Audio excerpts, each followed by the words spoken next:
Forced conscription and massive campaign of mobilization taking place in Eritrea after the country launched joint military campaign along with Ethiopian forces against Tigray. According to Asana Eritrea television station, the conscription is taking place in most part of the country, especially in Agala and Dekamhara, a town in the southeast of Asmara. The TV station also reported draftees of Karen, the second largest city in Eritrea, have already joined the Eritrean Defense Forces. Last week, BBC reported that mobilization notices were distributed in the capital Asmara, in Karen, the western town of Tesanai, and other areas. Earlier to this report, multiple outlets, including the BBC Tigrinya, published that Eritrea has called up its reservists to join the army, with Eritrea's Information Minister Yemane Gabrameskel admitting the call on the reservists, dismissing the report on the mobilization of the entire Eritrean population. These reports comes out following the resumption of hostilities in Tigray, with Ethiopia, Eritrean and Amhara forces launching a joint military campaign breaking the humanitarian truce declared in March of 2022. In brief interview with Tigray television, Eritrean senior political analyst and activist Yosef Gabriel expressed the situation in Eritrea as severe as follows.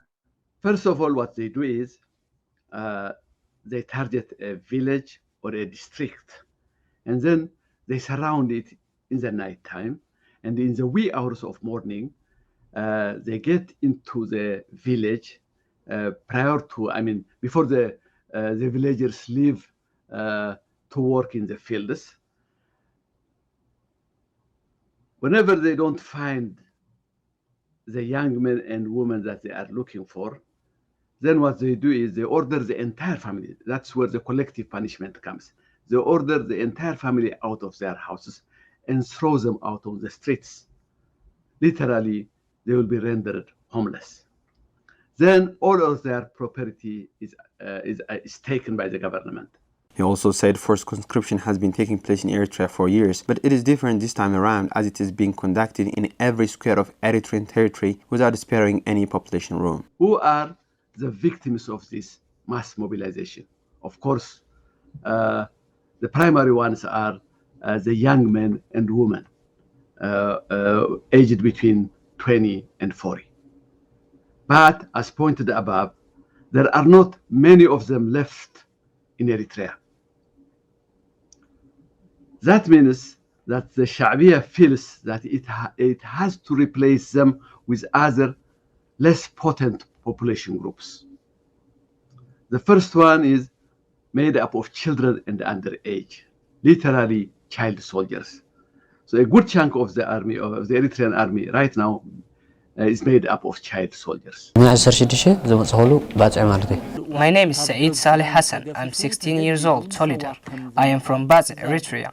At first, Eritrean soldiers arrested me in a border to Sudan while I was trying to escape from Eritrea. Then they forced me to join Sawa for a military training. I am one of the 35th round graduates. It's been almost 3 months since I graduated. We didn't know where they would take us, but we were told that the Afar militia from Eritrea would show us the way. However, they left us somewhere. And then the war with Tigrayan forces started. Half of our members have died in the war, but we are alive because we are surrendered to Tigrayan forces. Asked about mobilization and conscription taking place in Eritrea, member of Tigray Central Command Getachew Reda said that he doesn't wonder by the ongoing mobilization, stating that Eritrean government wants to crush Tigray now or never. Press ganging, more people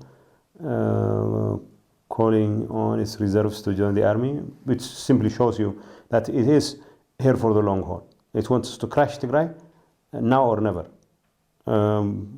What we are saying is we'll fight for our rights, we'll fight for our survival, and we would like to call on our Eritrean brothers and sisters not to make the stupid mistake of assuming that the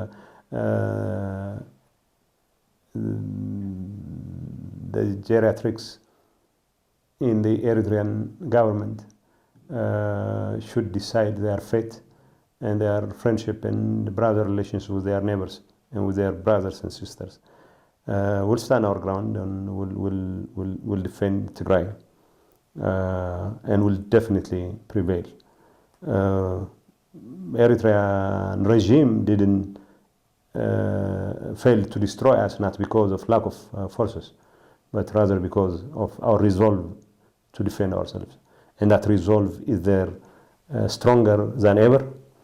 and it's very unfortunate that it's press-ganging what little is left of the Eritrean youth into the army. But if the fighting instances the last 3 weeks are any guide, in many areas, those press-ganged into the fighting do not fight well. In August of 2019, Human Rights Watch published a report saying that thousands of young people are forced into indefinite national service, with the practice apparently driving many into exile and immigration. The report said Eritrea subjects young people to forced labor and physical abuse at the isolated Sawa military camp near the Sudanese border through conscription, causing many to flee the country. Among other grievances, female students are reported to be sexually abused at the camp as a top of their suffering from lack of sufficient food and medical care. The political prisoners remain in jail, there is still no free media, and the parliament still does not exist. Just in mid-September, the former finance minister was arrested and remains in communicado detention as we speak. The government routinely violates religious rights. 3 Jehovah's Witnesses were arrested in 1994, and scores have been arrested since then and remain behind bars today. We've interviewed Eritreans outside Eritrea who explained that detention conditions in the country are horrific. Many have faced torture and abuse. We don't know the evidence against them. They've never had a day in court. And ultimately, they have ended up behind bars incommunicado for decades. In his report submitted to UN Human Rights Council in Geneva in June of this year, UN Special Rapporteur on Human Rights in Eritrea, Mohamed Abdesalim Babikir, said Eritrea's involvement in the armed conflict in Ethiopia shines a light on the impact of the Eritrean government's system of indefinite national military service. The report that was critical of the deteriorating situation in the state noted forced military conscription, arbitrary arrests, disappearances, and torture among the violations recorded, and called the rights situation in the country as dire. The still occupied Western Tigray has seen one of the most atrocious scenes, forcing more than 1 million of its residents to be internally displaced. Our reporters spoke with Zoda Girmay, an IDP from Western Tigray, who says he's lost 3 friends while attempting to flee the gruesome ethnic-based massacres and tortures. Abraga Sensei.